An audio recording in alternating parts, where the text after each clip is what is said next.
Hello and a warm welcome to the channel P3 Talks, Perceive, Practice and Prevail, an online learning platform for complete SSB guidance and current affairs. In this video, we're going to talk about TAT example 7. TAT is thematic perception test, which is a part of your psychology test. इससे पहले भी हम 6 examples ले चुके हैं. हमने देखा एक एक पिक्चर को हमने ऑब्जर्व किया, उसके ऊपर लिखी हुई सैम्पल स्टोरीज को हमने लाइन बाय लाइन एनालाइज किया था. हमने ये देखा था कि कैंडिडेट्स ने क्या मिस्टेक्स कमिट करी हैं एंड उन मिस्टेक्स को कैसे ठीक किया जा सकता है. तो सिमिलरली आज के वीडियो में भी हम वही ड्रिल फॉलो करने वाले हैं. To take a sample picture, उस पर लिखी हुई एक सैम्पल स्टोरी को देखेंगे, लाइन बाय लाइन एनालाइज करेंगे एंड देखेंगे कहाँ पे क्या मिस्टेक हुई है एंड उन मिस्टेक्स को अवॉइड करने का क्या तरीका है. This is the sample picture for today. I would want you to pause the video for 15 seconds, observe the picture carefully and think of a theme. Let us see the sample story. Robin was a son of farmer who belonged to a middle class family. They lived in woods near a village named Sultanpur. They used animals for their daily works. His father was literate and he made the best use of resources available in the surrounding. They also have some pet animals at their home and Robin liked to ride a horse and he was also started playing horse riding and horse racing. One day his father thought that he could be a horse racer and go to the coach in nearby village and request him to train his son for Olympics. Robin joined the coaching and worked hard day and night. He practiced in summers and this also motivated other players to work hard, and he also improved the performance of the players by that coaching by more practicing. As a result of hard work, Robin won gold medal in national level games along with his 3 friends who performed well in other games. This shows his dedication to achieve success and give a lesson to his community youths to work hard. So as usual, a disclaimer before we start the analysis. There is no response which I can say is right or wrong. हर एक response आपके perception से सही हो सकता है, but however always there is a better way to project your qualities. आपके पास लिमिटेड टाइम है. In 4 minutes you to write a story. 10-11 line आप लिख सकते हैं. उन 10-11 लाइन में कैसे आप एक बेहतर तरीके से अपनी क्वालिटीज को प्रोजेक्ट कर सकते हैं, वही हम इन वीडियोज में सीखते हैं. सो फर्स्ट लाइन देखते हैं. Robin was son of farmer who belong to a middle class. They lived in woods near village Sultanpur. They used animals for their daily work. His father was literate and he made the best use of resources available in the surrounding. यहाँ तक देखते हैं. अब आप देख रहे हैं कि अराउंड 3 से 4 लाइन खत्म हो गई हैं एंड अभी तक हीरो का इंट्रोडक्शन ही चल रहा है. यानी कि ये जो इंट्रोडक्शन है ये बहुत ही ज़्यादा लॉन्ग इंट्रोडक्शन है एंड आपने लॉन्ग इंट्रोडक्शंस नहीं लिखने हैं TAT के अंदर. सेकेंड थिंग, जब भी आप हीरो को इंट्रोड्यूस करते हैं तो इनडायरेक्टली ये पता चलना चाहिए कि हीरो क्या ऑक्यूपेशन क्या है, या फिर वो पढ़ाई कर रहा है तो कौन सी क्लास में पढ़ाई कर रहा है, कौन सी डिग्री के लिए पढ़ाई कर रहा है, ताकि एक आइडिया लग जाए कि हीरो की एज क्या है.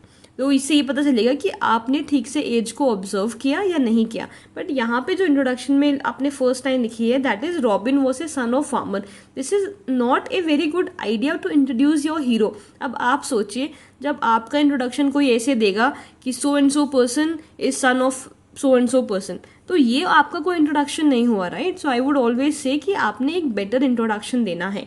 सेकेंड थिंग, अभी यहाँ पे स्टार्टिंग में क्या हुआ है, जो पिक्चर आपको दिखाई गई थी उस पिक्चर को सिर्फ डिस्क्राइब किया गया है. यानी कि ये बताया गया है कि वो इस गांव में रहते थे, मिडिल क्लास में थे, पढ़े लिखे थे, ये एनिमल यूज़ करते थे डेली वर्क के लिए. फिर बाद में आएगा कि उनके पास एक घोड़ा भी था. तो आप क्या कर रहे हैं, जो आपको पिक्चर दिखाई गई है उसको आप डिस्क्राइब कर रहे हैं. सो फर्स्ट पॉइंट तो क्लियर है, you are wasting time and space. अगर आप लॉन्ग इंट्रोडक्शंस लिख रहे हैं तो आप अपना टाइम वेस्ट कर रहे हैं. आपके पास बहुत ही कम टाइम और बहुत ही कम स्पेस बचेगा ताकि हीरो के एक्शन से आप हीरो की क्वालिटीज़ दिखा पाएँ.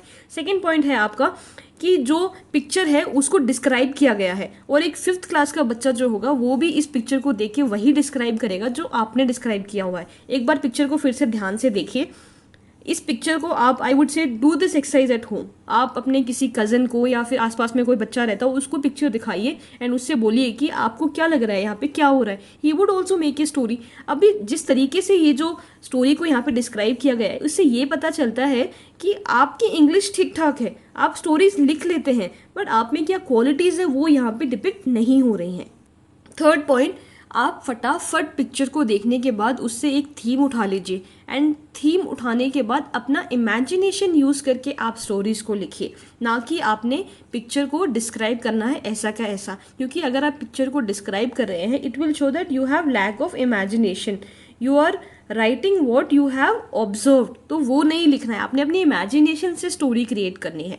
नेक्स्ट थिंग, जो इंट्रोडक्शन है वो मैं बता चुकी हूँ कि उसमें हीरो के बारे में ज़्यादा इन्फॉर्मेशन नहीं दी गई है, एक बैकग्राउंड दिया गया है, पिक्चर को डिस्क्राइब किया गया है, बट स्टिल हीरो एग्जैक्टली कितनी एज का है, क्या करता है, ये वहाँ से क्लियर नहीं हो रहा है। In order to write a better story, a better well-framed idea, I would say always follow this particular rule जो मैंने आपको फर्स्ट वीडियो में बताया था TAT के। फर्स्ट लाइन में आपने हीरो को इंट्रोड्यूस करना है एंड हीरो का introduction should not take more than one line, एक लाइन में आपने खत्म करना है, वहाँ पे आपने बताना है हीरो का नाम क्या है एंड हीरो का इनडायरेक्टली आपने एज बताना है। इनडायरेक्टली कैसे बताओगे वो मैं एक्सप्लेन कर चुकी हूँ, वहाँ पे डिटेल में आपने या तो ऑक्यूपेशन बताना है या फिर वो कौन सी क्लास में पढ़ रहे हैं ये बता देना है, तो इनडायरेक्टली एज पता चल जाती है। सेकंड थिंग आपने क्या लिखनी है, आपने सिचुएशन को एक दो लाइन में डिस्क्राइब कर देना है कि ये जो आप थीम चूज करने वाले हैं ये क्यों चूज करी, what led to the situation, this should again not take more than 2 line, 2 line से ज़्यादा आपने यहाँ पे नहीं लगानी है।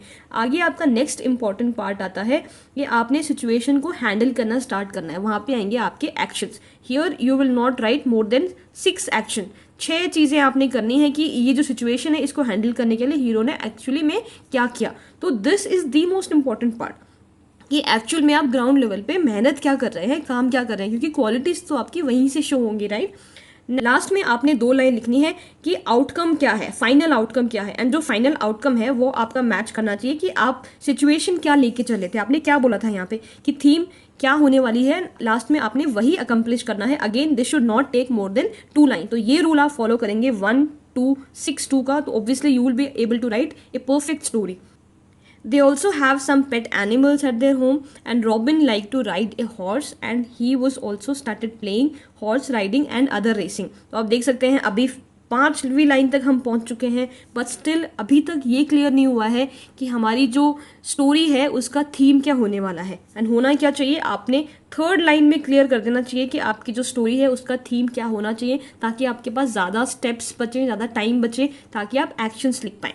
आगे देखते हैं। One day his father thought that he could be a horse racer and go to the coach in nearby village and request. Okay, problem क्या है? फर्स्ट थिंग, ऑब्वियसली जो इंट्रोडक्शन है वो बहुत लॉन्ग हो गया है, बहुत लेट जाके आपने लिखा है कि थीम एक्चुअली क्या होने वाली, उसमें भी आपने 1 डे यूज़ किया है। मैंने बहुत बार बता चुका है कि आपने स्टोरीज में 1 डे यूज़ नहीं करना है, आपकी स्टोरीज रियल लगनी चाहिए, कनेक्टेड लगनी चाहिए। 1 डे अगर आप लिखेंगे तो इट विल शो कि ये जो स्टोरी है वो फिक्शनल स्टोरी है एंड रियल स्टोरीज आपने यहाँ पे लिखनी है।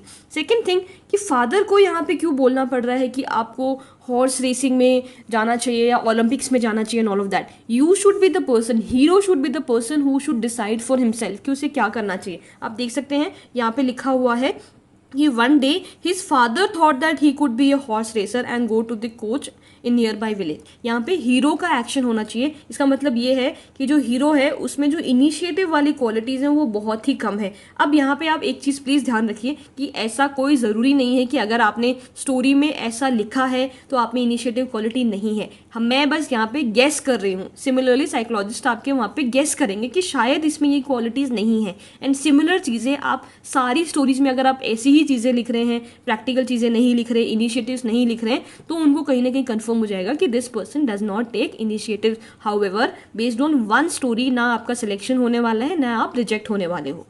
नेक्स्ट थिंग, यहाँ पे ऐसा लग रहा है कि जो हीरो है वो बहुत ही ज़्यादा प्रिविलेज्ड है, क्योंकि आप देख रहे हैं कि पहले तो पेट एनिमल्स होते हैं, एक फार्मर है, वहाँ पे पेट एनिमल्स में उनके पास हॉर्स भी है, बट सडनली उसे आइडिया आता है कि मुझे हॉर्स रेसिंग कंपटीशन में जाना है, उसके लिए उनके पास वहाँ पे हॉर्स भी अवेलेबल है। तो ऐसा लग रहा है कि जो हीरो हैं उन्होंने बहुत ज़्यादा प्रॉब्लम्स नहीं देखी हैं अपनी लाइफ में।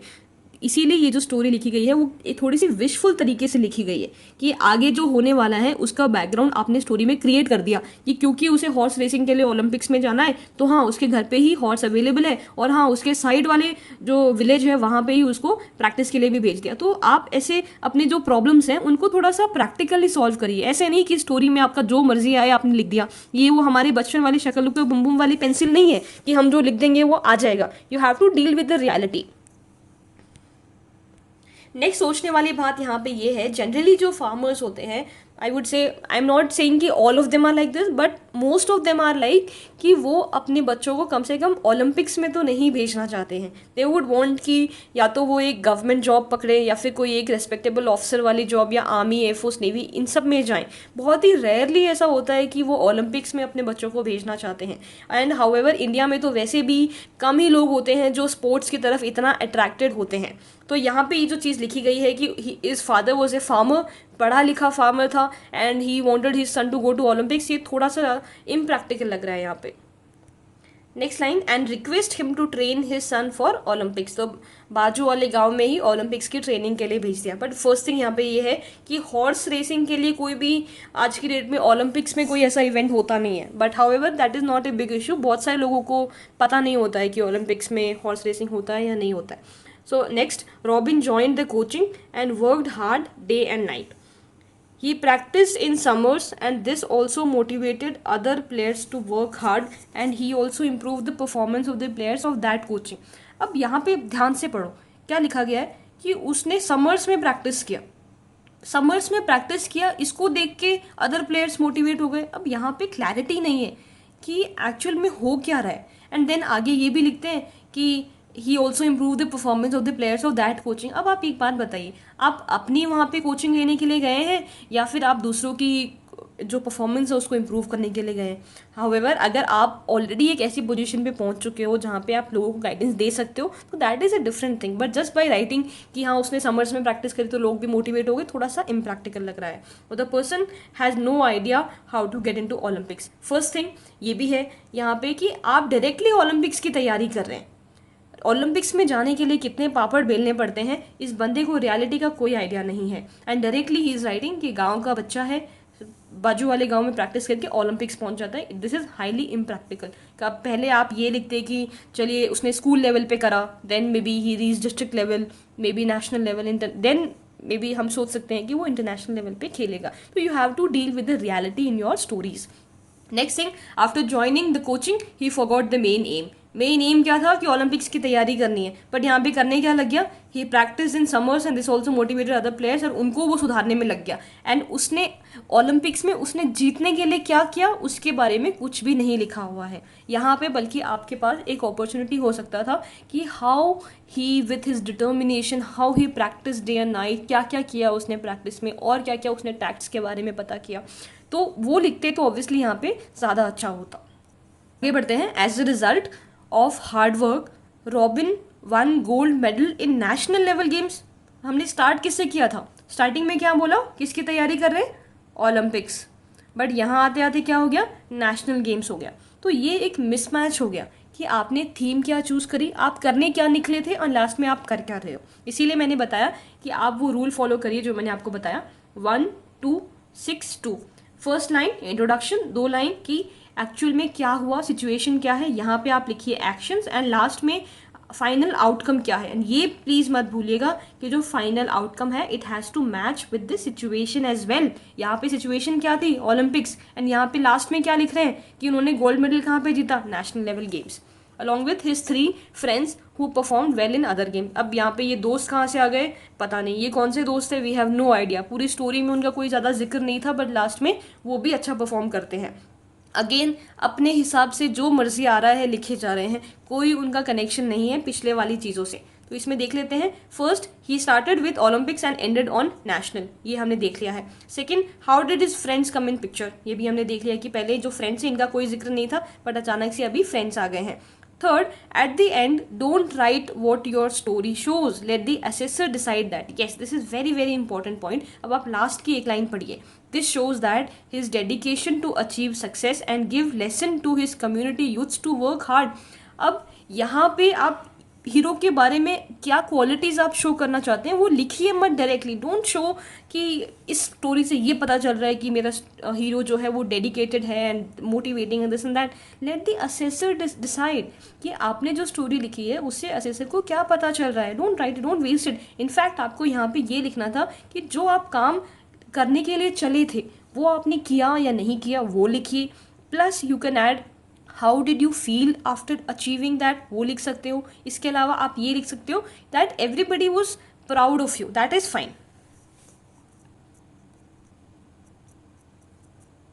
तो what did we learn in today's video कि फर्स्ट थिंग आपने एकदम ही रियल रहना है. जो भी कैरेक्टर्स आप चूज कर रहे हैं as a hero, you should be able to closely relate with that character.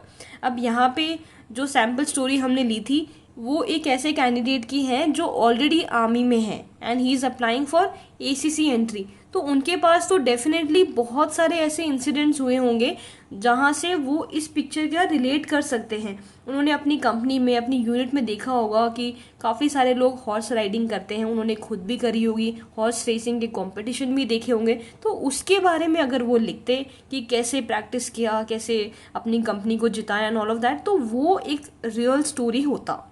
Second thing, one thing you have to remember कि आपको टीएटी स्टोरीज ठीक करके कुछ भी हासिल नहीं होने वाला है. जो भी क्वालिटीज़ मैं यहाँ पे बता रही हूँ, से for example I am saying कि इस स्टोरी से ऐसा लग रहा है कि आप में इनिशिएशन लेने की क्वालिटी नहीं है, आपकी जो डिसीजन है वो कोई और ले रहा है. तो इनके ऊपर आप एक बार ज़रूर सोचिए कि कहीं ऐसा सच में तो नहीं है कि आप रियल लाइफ में इनिशिएटिव्स नहीं लेते हैं. बिकॉज रियल लाइफ में जो हमारी क्वालिटीज़ होंगी वही कहीं ना कहीं हमारी जो स्टोरीज़ हैं उनमें दिखेंगी. अगर यहाँ पे आपके रियल लाइफ में क्वालिटीज़ नहीं है तो आप कितना भी टीएटी प्रैक्टिस कर लीजिए, आपके लिए बिल्कुल मुश्किल हो जाएगा सिलेक्ट होना. तो आई वुड से जो ऑफिसर लाइक क्वालिटीज़ हैं उनको एक बार रीड करिए, उनके बारे में पढ़िए and then analyze yourself कि do you take responsibilities in your life, do you take initiatives in your life. And थोड़ा सा आप उनके ऊपर अगर ध्यान देंगे तो धीरे धीरे आप उनको डेवलप करना स्टार्ट करेंगे एंड देन ऑटोमेटिकली ये चीज़ें आपकी स्टोरीज में रिफ्लेक्ट होने लग जाएंगी. अदर हैंड अगर आप में क्वालिटीज़ हैं तो आपके लिए बहुत ही ज़्यादा इजी हो जाएगा कि उसको अपनी स्टोरीज़ में आपने कैसे लेके आना है. उसके लिए जो मैं मेथड्स बता रही हूँ, आपने जो रूल फॉलो करने हैं 1262 वाला हो गया, जो चीज़ें मैं यहाँ पे बता रही हूँ that would be helpful. But again please remember, in order to show your qualities in psychology test, the pre-requisite is कि आप में वो क्वालिटीज़ होनी चाहिए. आपको पता होना चाहिए कि मेरी क्या स्ट्रेंथ्स हैं, क्या वीकनेसेस हैं. तो please do a little bit of introspection, know about your self. कि अगर आपको अपने बारे में पता है, अपनी स्ट्रेंथ्स वीकनेस के बारे में पता है, तो SSB would be the easiest exam to clear for you. Next video में हम एक नए एग्जाम्पल के साथ बात करेंगे. Thank you so much for watching. If the content was helpful, do subscribe to the channel. Also, if you have any questions related to SSB, you can follow us on the Instagram handle p3_talks.